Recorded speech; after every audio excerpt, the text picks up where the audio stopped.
oh, no, three rappers, I should say. I heard Cole on tracks with that held their own. Lil Baby, and that was Mhm. he featured on Cole's album He's on on a lot of that one. features. Yeah, he's on a lot of features. And I think Lil Baby got Cole, to be honest with you. He's on a lot of features. Nah, That Johnny P's Caddy with Benny the Butcher. Benny the Butcher held his own. yeah. And this Drake, Drake held his own on this shit. He spit fire. Oh, on first person shooter. Yeah. Oh yeah, I thought you meant. Oh yeah. On first person shooter, he held his own. He definitely held his own. I mean, as he should have. I mean, it's his album, but he held his own. But Cole kind of killed that. Like, Bro, Cole, Cole he ate smoked that. the fuck out. Cole. Yo. Yeah, he kind of ate that. He ate that. So, but I'm not mad at him though. But hey, welcome to the show, everybody. Welcome to the Two-Man Front Sunday edition because we got some college football to talk about. I know you guys have just wrapped up watching some NFL games, and I'm not talking about the game on now. Like the fact that the Giants are still on national television is, we we can talk about that another day. I'm not really sure why the Giants are still on national television. What's the score? Dude, it's 3-0. Like this is the worst game they could actually put on national television right now on Sunday Night Football. But we thank you guys. Especially after the trash we watched with the Eagles and Jets. Hey, look. Fuck. We already saw you. We saw your Wait video. till Wednesday. We saw your video.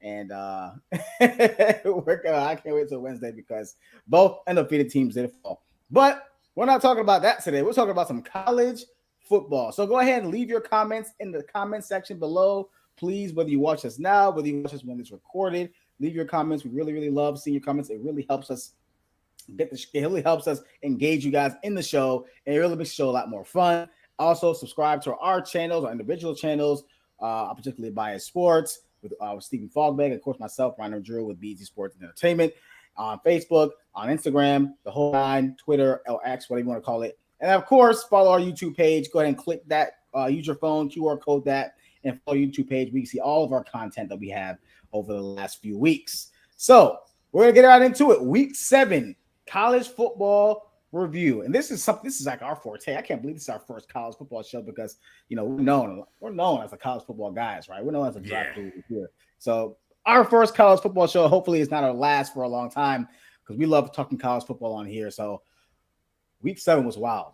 Start on Friday, actually. It started on Friday, as you all know, the collapse, the unbelievable collapse of course, the Colorado Buffaloes blowing a 29-point lead to that team, the Stanford Cardinal, right? Biggest comeback in school history for the Stanford Cardinal, down 29-0 at halftime, and then coming back somehow winning 46-3 in double OT. Bog, you and I were kind of watching. I actually watched a little more of this game, but give me your take. What do you think happened to Colorado?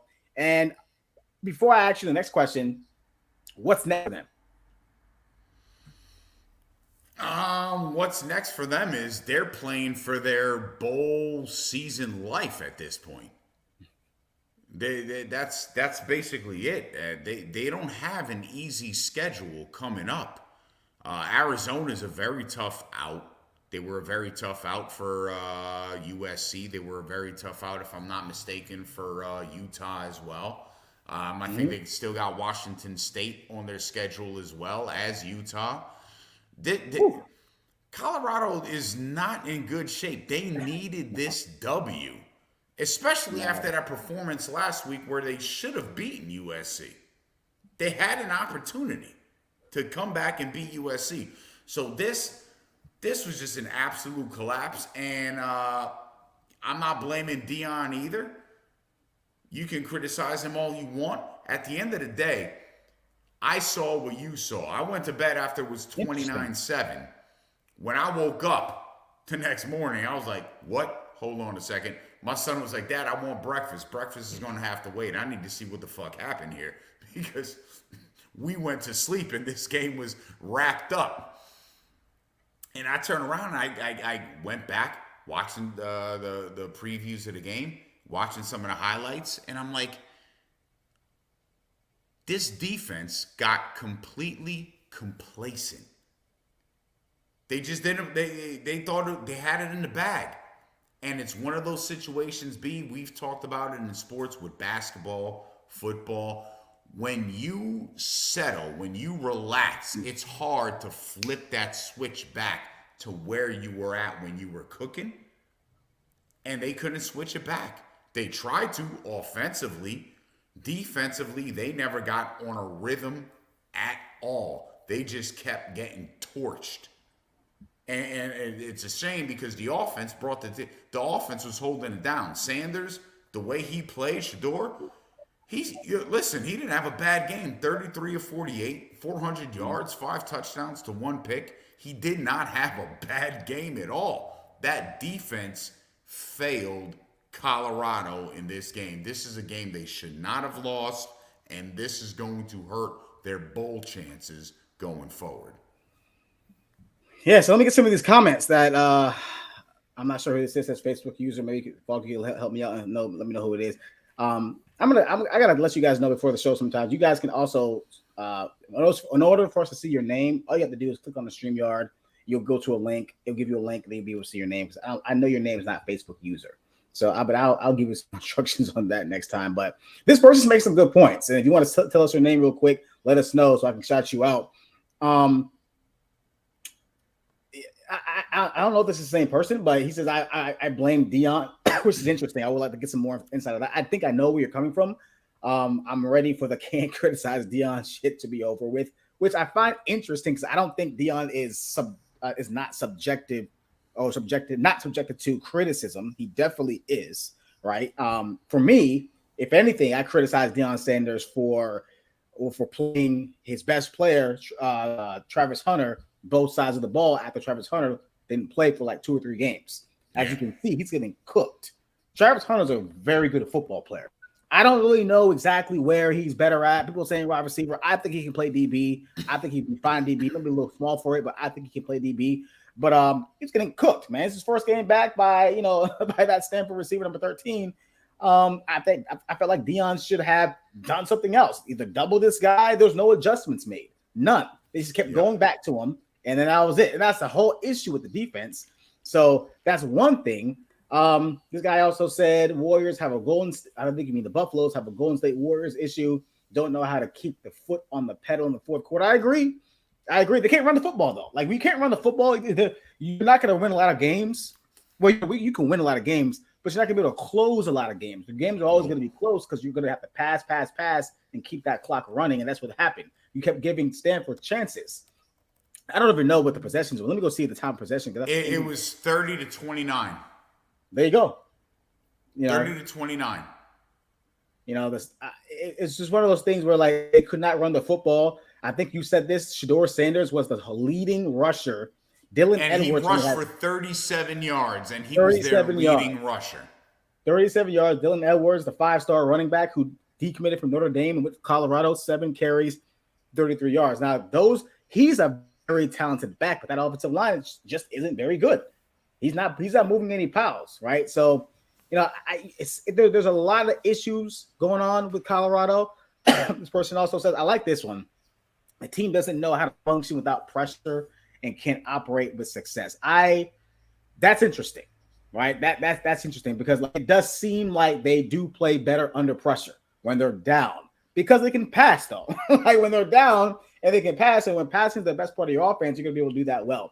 But it's hard to keep a lead when you can't run the football, right?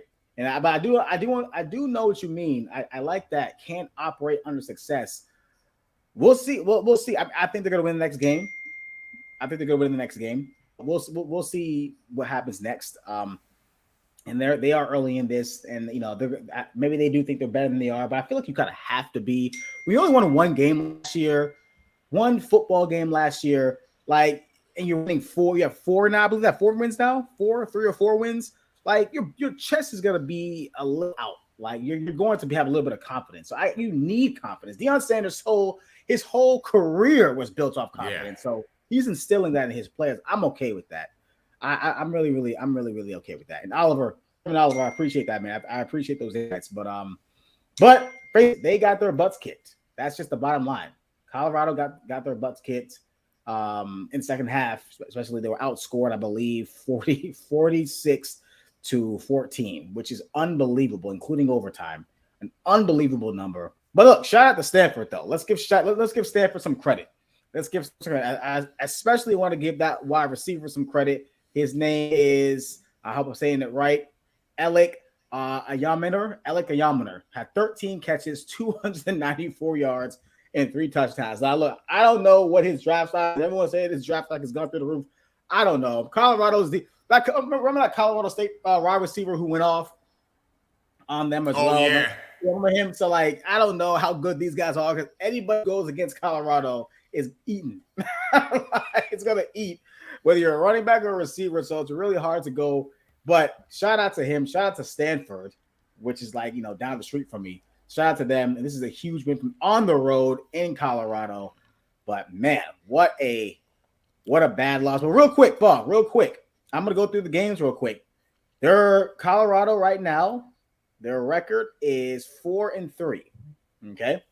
They're 4-3. Yep. Real quickly, let's give me a win or a loss. Okay. 4 wins right now.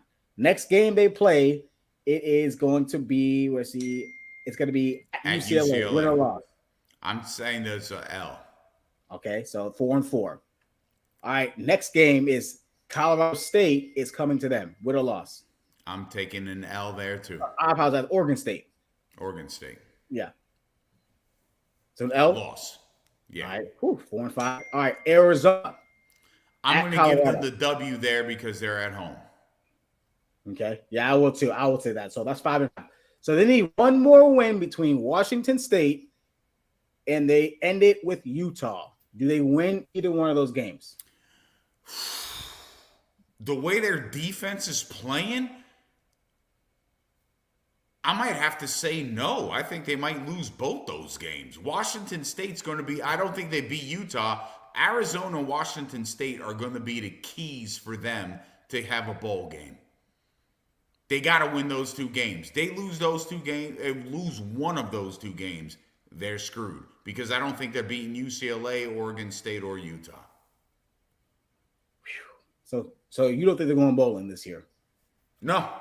Okay. After this Stanford loss screwed them big time. See, I think it's a bad loss, but I think having Travis Hunter helped a lot.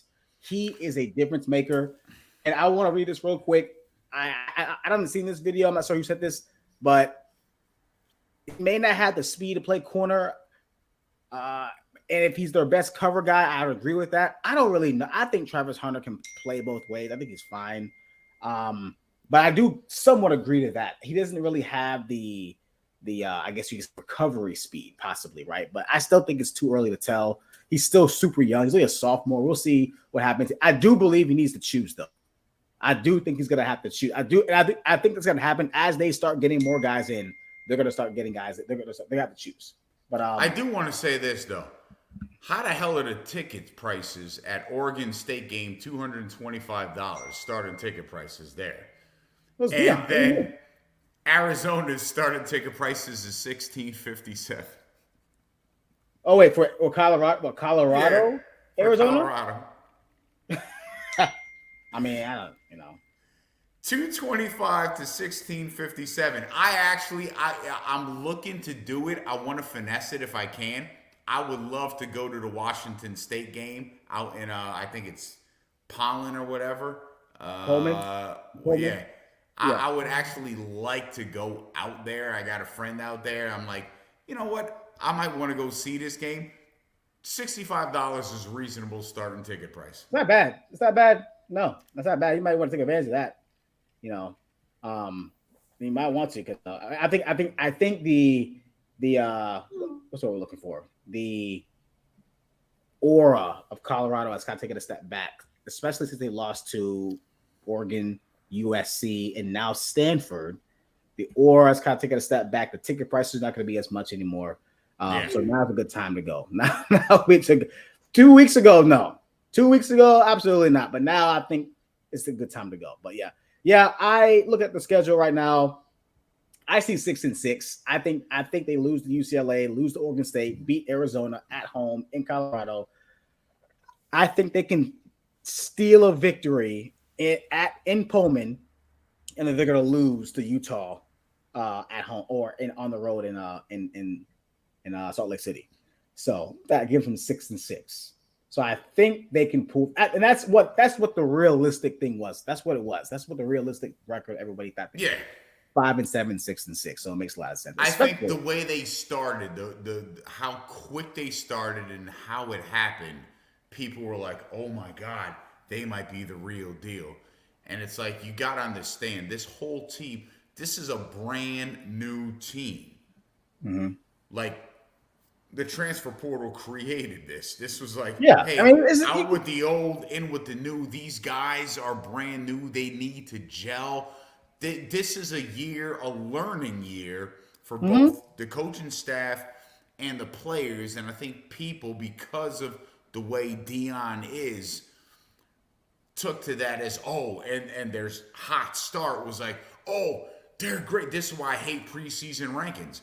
TCU didn't fucking belong in the top 25. They lost 90% of their team last season. This was a shell of a team that they were, but people jumped all over it, especially because the Vegas odds were so heavily in favor of TCU. And I think a lot of that between Vegas odds, expectations, the teams that they were playing, and the success that they had, that immediate success got them thrown into a realm they should not have been thrown in. And now reality is hitting, and now people are looking at it as, oh my God, this is horrible. This team isn't that good. No, this team wasn't that good to begin with. They need time to gel.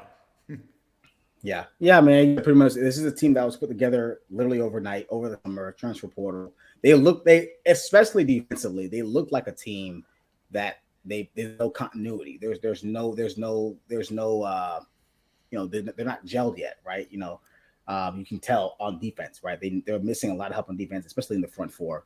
It's very bad. They can't get any pressure, and the lines are very bad, right? You can just tell. But think about it. Outside of the Nebraska game, where they gave up 14 points, Nebraska's awful. They've given up. They've given up over 35 points, over 40 points in every game outside of that, except Arizona State, where they won 27-24. They gave up 46 to Stanford, 48 to USC, 35 to Colorado State, 42 to, again, a TCU team that shouldn't have even been ranked, 42 to Oregon. Like, this they don't have any defense. They fit the Pac-12 motto. Yeah. Well, I mean, I don't know. This year's a little different than the Pac-12, but yeah, in the past, they have fit the model. But we'll see, man. Look, there's still an intriguing team in college football. Where everyone's going to be leading off with them. It's a lot of fun. I'm enjoying watching that. I'm enjoying watching this reality TV show or whatever it may be, right? So it's going to be a lot of fun. So, but let's move on to the game of the week, right? Let's move on to Washington Jr. Washington Downs, Oregon, 36-33. Washington does move up to number 5 in the AP poll. What a game this was. Such a hell of a game. A lot of questionable calls. But yeah, Michael Penix Jr., maybe your new Heisman Trophy front runner, at least right now. He is a guy that this was the stage he needed. Nobody had seen him, right? Nobody had known who he was, really, outside of maybe Washington or the Pacific Northwest. Right, so he made a statement. No credit here at all. I mean, no, he did. He did. Damn, I know B. he did. No, I've been talking about him since last year. Damn it. I'm just saying. I'm talking about the casuals, not us. I knew about Penix. We knew about Penix Jr. For a while, right? His draft stock is flying up. Some of his numbers: 22 of 37, 302 yards, 4 touchdowns, 1 pick. He was spectacular. The game, even Bo Nix. Let's give Bo Nix some credit. Another one of your guys who you liked for a long time, Bo Nix. Unfortunately, he's going to be 40 by the time he graduates. he had a hell of a game.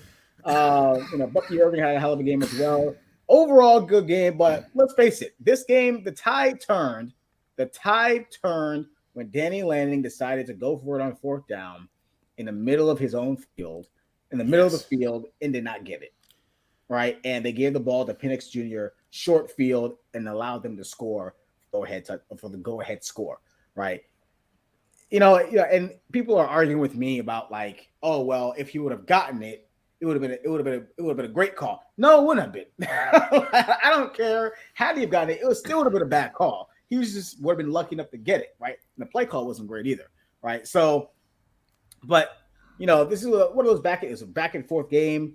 It really proved the Pac-12 or Pac-2, whatever you want to call it, may be the best conference in college football in their their farewell season. Paul, give us your take on this game, and what do you think about it? Oh no, everything you said. It was a great game. I agree with you with the call. And the funny thing about calls like that is we've seen too many people make calls where it's like they make a call and I'm like, damn, I would have made that call too, and they failed and they get smashed for failing. And then they make a call and, well, if he would have made it or they do make it, that was a great call. No, just because it worked out doesn't mean it was a great decision. That was a bad decision. You fucking got lucky you made it. In that situation, they needed a punt the ball. They did not need to go for it. Their defense, again, we talked about this last week. Oregon's defense is probably the best defense we've seen in the Pac-12 since the Pac-12's inception. And you let your defense play it out. Pin Washington back, force Penix Jr. to go to length of the field. Don't give him half the field. This kid is balling out right now. Yeah. And you gave him half the field, and this Washington offense has been fantastic thus far this season. And they lived up to the expectation. What I tell you, it's going to come down to if Oregon is going to win, they're going to win based on their defense. If Washington's winning, it's going to be on Penix Jr. Penix Jr. came in, led them down, got the game-winning drive, icing on the cake. Washington is nothing to be played with right now. And I'm going to tell you right now, people, there ain't a defense in the SEC, the ACC, or the Big Ten that can stop this offense. You can only hope to contain it and outscore them. Well, I will say this: their offense is very explosive, right? Obviously, Penix Jr. I saw a stat. There's one game, and I haven't looked into this since, but I saw a stat. They were playing a game, and I believe they hadn't touched Penix Jr. Not even let alone a sack. They hadn't touched him in like 17 games. It was some crazy number, right? So that offensive line is amazing. The offensive line is letting Penix Jr. see the whole field, and they're allowing him to do what he needs to do. And this is one of the reasons why he's a Heisman Trophy candidate, right? So, are they the best offense in the NFL? Are they the best offense in the college football? It's definitely possible. They arguably have the best quarterback. I'm not going to say that yet. I'm not going to say he's the best quarterback. I'm not ready to jump on that train yet, just because the other guy, the guy south of him in Los Angeles, had a bad game. We'll get to that in a minute. I'm not ready to say that. I'm not a knee-jerk reaction because I've seen the guys at Los Angeles for 3 years now, and he is amazing. Penix Jr. is good, but I would like to see him do it a little more before we say we crown him. But he's definitely the Heisman frontrunner, right?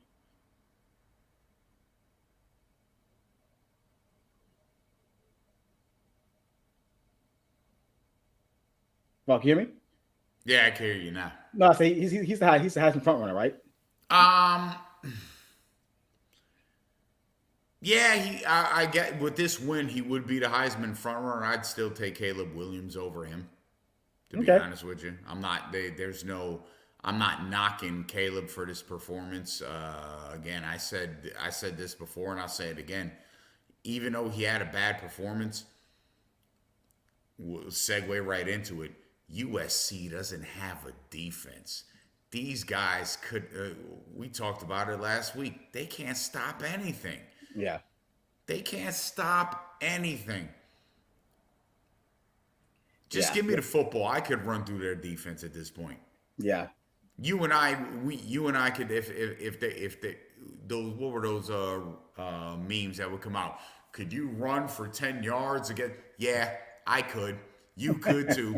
We could probably get 20 yards on that USC defense. I'm not gonna lie. Yeah, we'll get to that in a minute. But I'll say that Penix Jr. right now, I think he's the guy. He's the guy that people wanted to at least challenge. Because honestly, up to this point, it was Caleb Williams for me. He was running away with it, but it was Caleb Williams for me. Right? He was. I don't think anybody knows this guy. If you ask the casual college football fan about Penix Jr., they still might not know about him even after this win.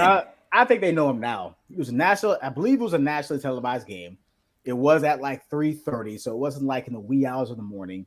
Everybody saw it. He led a game-winning drive, gets the top 10 school in the country. It was at home, but still. And I think people know about him now. His draft stock's going up through the roof right now.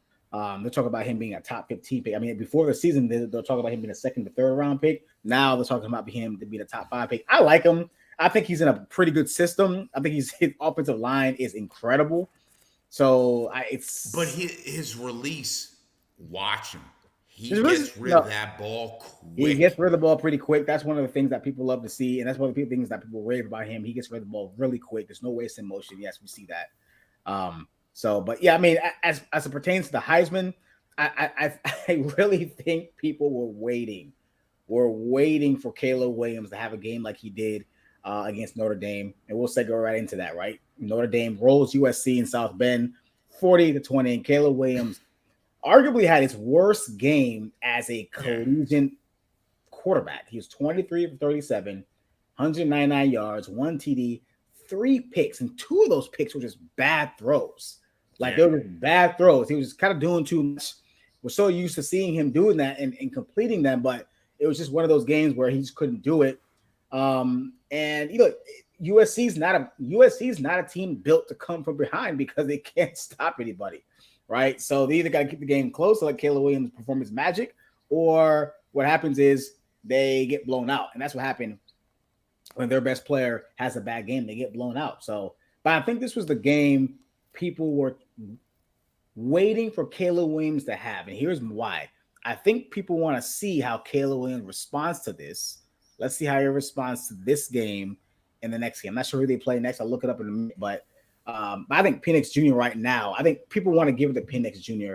because, one, he's new, right? I don't think the Heisman Trust wants to give back-to-back Heismans.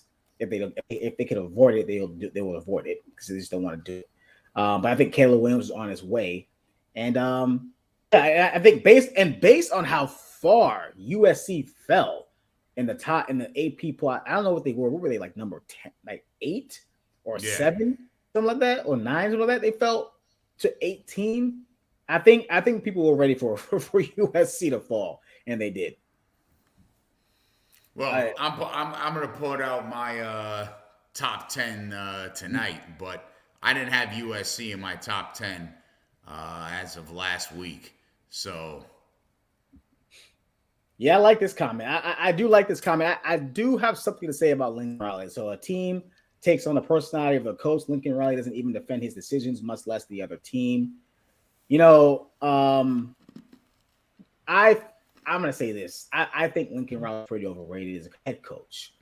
I don't think he's a good head. I don't think he's a good CEO. I've been saying that for a couple of years now. I think he's more of I think he's an offensive guy. He's an offensive coordinator, right? And he can maximize what he can get out of his quarterbacks. He's very impressive with that. And that's his thing, right? And I think that's going to be that's just who he is. But in terms of maximizing the entire football team, I don't think he does that very well.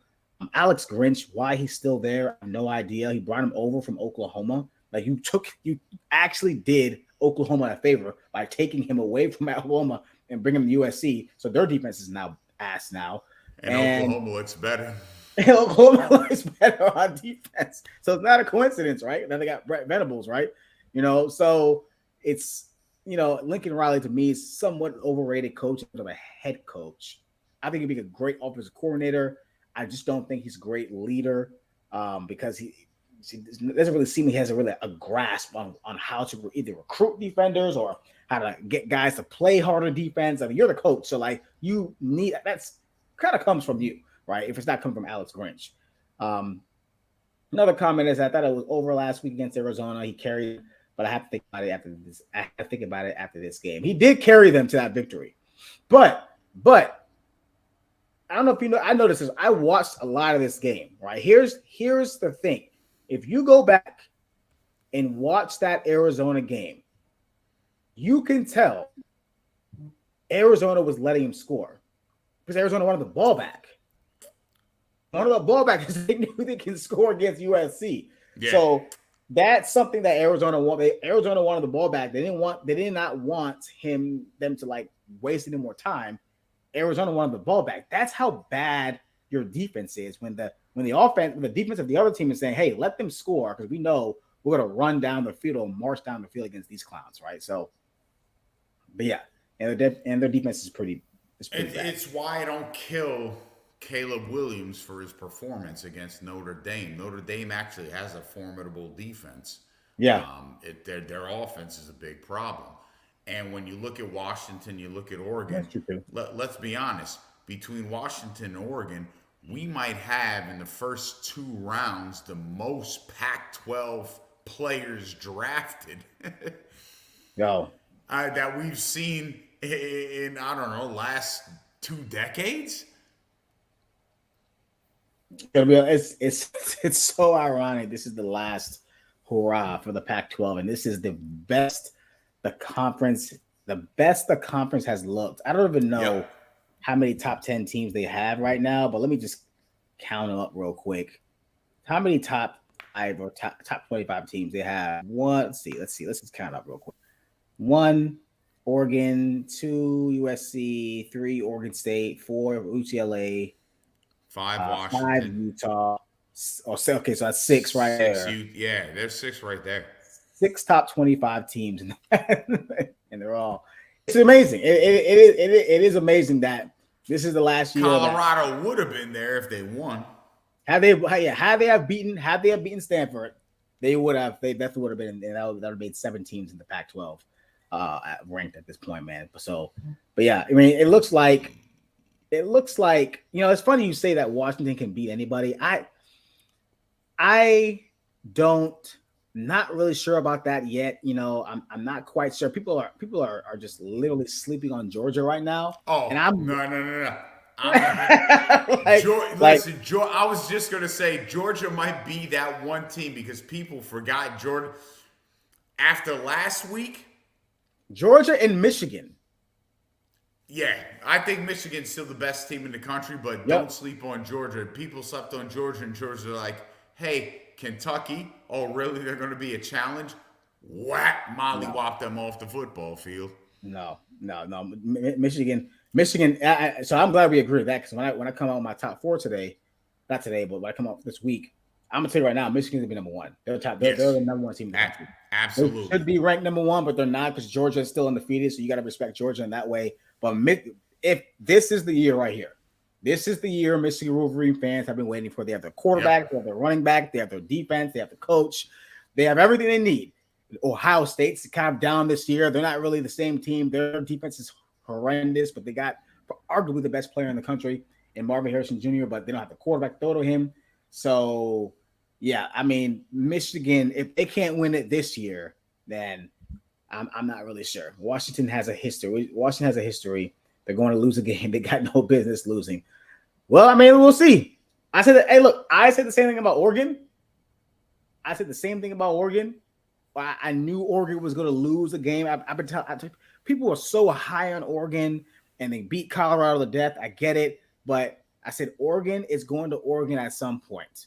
And they did. Danny Lanning just proved it, and they did when they didn't punt the ball and they gave it to Penix Jr. and he scored the game-winning touchdown. So Oregon's going to Oregon, and Washington, we'll see. I think this is a different Washington team. Have their guy at quarterback. I'm not. We'll see. It's top 4 comes out in a couple weeks, so we'll find out. Washington right now sits at number 5. Are they a top 4 team in your eyes, Fog? For me, yeah. I don't have them in the top 4. I'm just leaving it right now. They're not a top 4 team to me yet. Not quite yet. But I will reveal that in the coming days. But not quite yet. Actually, wait a minute. Hold on a second. Let me look at my. Before I sit here and talk out of my ass. Right now, Washington. Next, they have Arizona State. They have Stanford. Then they go to USC on November 4th. So they have a gauntlet. Their last 4 games: USC, Utah, Oregon State, and then the battle for the Apple Cup, Washington State. So if they're gonna be a top 4 teams, they're gonna get through that. They got to get through that if they're going to be a top 4 team. So if they're gonna if they're gonna lose, go ahead. As of last week, I had Michigan, Georgia, Ohio State, Florida State, and Washington as my top 5 teams. You had Ohio State in your top 5? Yeah. Okay. Damn. That was as of last week. Okay. So with Washington winning, damn. At worst, they stay at 5 for me. Washington? Yeah. Okay. They moved up to 5. So they were 5 in the AP poll. So that makes sense. They moved up. They're gonna have a chance. Look, so what's the AP poll have right now? The AP poll? Yeah. Let's take a look. I just pulled it up. Right now, the AP poll, I believe it's Georgia, Michigan, Ohio State, and Florida State, and Washington number 5. Damn it! I had that last week. AP poll, get it together, man. Get it together. Right now, people are sleeping on Penn State. I'm not sure why I'm not sure how they moved down. Well, Washington jumped Oklahoma and Penn State. I don't like that. I'm not a fan of that at all. But I had Washington literally last week prior to this game against Oregon. I had Washington 5, Oregon 6, Oklahoma 7, Penn State 8, Texas because of the L they took at 9, and Alabama at 10. USC was at 11 for me, so that. Now they're finished now. Yeah. Yeah. Okay. I'm better than the AP poll people.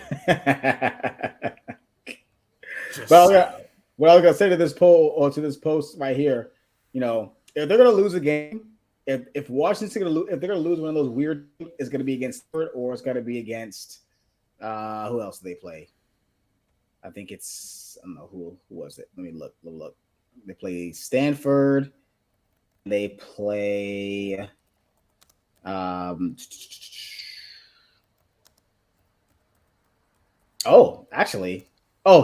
State. So they play Arizona State next week, and then play Stanford. It's got to be one of those 2 games, but I think they're gonna take care of business in those 2 games. And then they have a gauntlet with USC, Utah, Oregon State, and then Washington State coming to town. So if Penix Jr. wants to win the Heisman Trophy, it's gonna be happening this next 6-game stretch, or that last 5-game stretch. Especially because they again, what are they? They host Arizona. They host Arizona State. Mm-hmm. They host Arizona State, and then they're at Stanford, USC. What are they? Utah, at Oregon State, and then hosts Washington State. And again, Stanford, I like. That was a joke with Colorado. People don't believe in Stanford, please.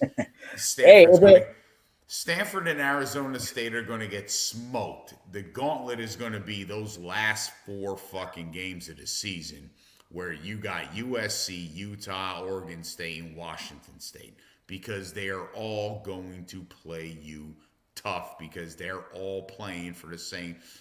Maybe not USC at this point, but Utah and Oregon State, depending on where they're at, wins and losses coming into those games, they're going to be playing for the same thing that Washington's playing for, and that's a spot in the playoffs.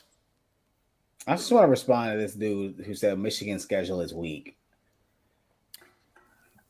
I mean, it's kind of soft actually. Michigan has yet to play a ranked team yet. Let me see. They don't play a ranked team until Penn State on November 11th. So maybe Michigan. I still think that Michigan is defeating and blowing out teams. They haven't had any close calls, and for me, that's impressive because you're supposed to beat up on Rutgers. You're supposed to beat up on Minnesota. You're supposed to beat up on Nebraska. You're supposed to be up on Indiana. They should be. They should destroy Michigan State next week. They should destroy Purdue, and then they get to Penn State. They have Maryland. They go to Maryland, and then obviously they have the big game where Ohio State comes to the big house. So I'm still pretty confident about Michigan and how they're playing on both sides of the ball. Very balanced. McCarthy's playing well. John Harbaugh seems to be they have their running back in Blake Corum, who I like a lot, who I do think should go to New York. Whether he wins it or not, should go to New York. He's a great running back. Probably best running back in the country, in my opinion, if I have anything to do with it. But yeah, I like Michigan because they're running the football and they're playing great defense. They're playing Jim Harbaugh football. And like you said, they're doing what they're supposed to do against the teams that they're playing. They're killing them. That's what's supposed to happen. So I haven't lost a spread bet yet against Michigan. Weak or not, they're destroying football teams, in which they should be. So these next few weeks, I call these next few weeks. We're going to be going to week 8. We are literally over the halfway point. So I'm going to start doing my top 4, my Heisman's. It's moving season, and as you saw, the Heisman Trophy race did change. Penix Jr. to me, right now is number 1. Caleb Williams does a shot. Dylan Gabriel is still in the mix. Bo Nix is still in the mix. There's a lot of guys that are still in the mix. So it's movement season. And then obviously those polls, Pac-12 is going to beat up on each other. SEC is going to beat up on each other. We're starting to get into the nitty-gritty of the season. So it should be a fun rest of the way in college football. I like Bo Nix. I was an advocate of Bo Nix, and I still didn't put him in the Heisman Trophy race. I couldn't understand how is that. I'm like, he's playing good. Don't get me wrong. He is playing very good. But I still see Auburn in him, and I'm like, every now and then, I'm like, yeah, that's a throw you shouldn't have fucking done. Or we're still gonna, he's definitely gotten better, and he was awful Auburn. So I'm actually very impressed he's playing the way he's playing, but I think he's gonna get invited to New York just because it's gonna be like what do they call those things where it's like where you're an older person and they invite you because you've been there for a long time. I forgot what it's called. A rite of passage. I forgot what it's called. I don't know. I forgot what it's called, but they're gonna invite him to New York. An older person. He's only like 23 or something. He's old as hell. He's old. You're getting a rite of passage in college. Yeah, we're gonna invite you because you're old and you should have been out of here a year ago. Oh look, Bo Nix should be getting his second contract in the NFL now. Of course, he looks decent at work. I mean, seriously, he's great, guys. He already has 2 degrees. It's crazy, but no, I'm happy. Congrats to Bo Nix. Good for him. He's finding a home. He's gonna find an NFL home, and he's Kenny Pickett, pretty much. Nah, he's not that bad. He's not that bad. Oh wow. You've evolved. Kenny Pickett ain't that bad. Bo Nix ain't that bad. Hey, he ain't that bad. But we want to thank everybody. Kevin Oliver. He was that bad 2 years ago when we talked about him. Who? Kenny Pickett? No, Bo Nix. No. Yeah, I don't even know.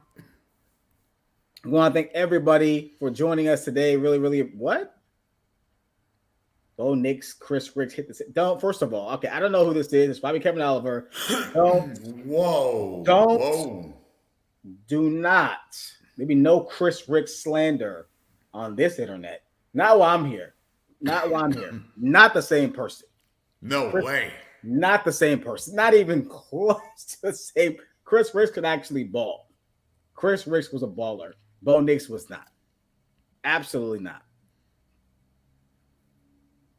Absolutely not. Chris Ricks did let us down a couple times, but Chris Ricks won us a lot of football games. I can't say the same thing about Bo Nix. Chris Ricks won us games at Florida State. All right, we gotta find out. We gotta find out who this person is. That's Kevin Oliver. He's bugging right Oh, now. he's a Florida fan, so like it makes sense. He's a Florida. We like, Kevin Oliver. Kevin Oliver's a Florida fan, so I'm gonna say one name. I'm gonna say one phrase: Chris Ricks to PK Sam. That's all I'm gonna say. That's all I'm gonna say. So I'm gonna end the show. With that. So that he's gonna piss me off in a minute. So like, hey, Kevin Oliver, obviously we really appreciate you rocking with us, man. Really do. And everybody else who rocked with us as well. Again, please subscribe to our pages, subscribe to the YouTube page so you can rewatch this if you would like.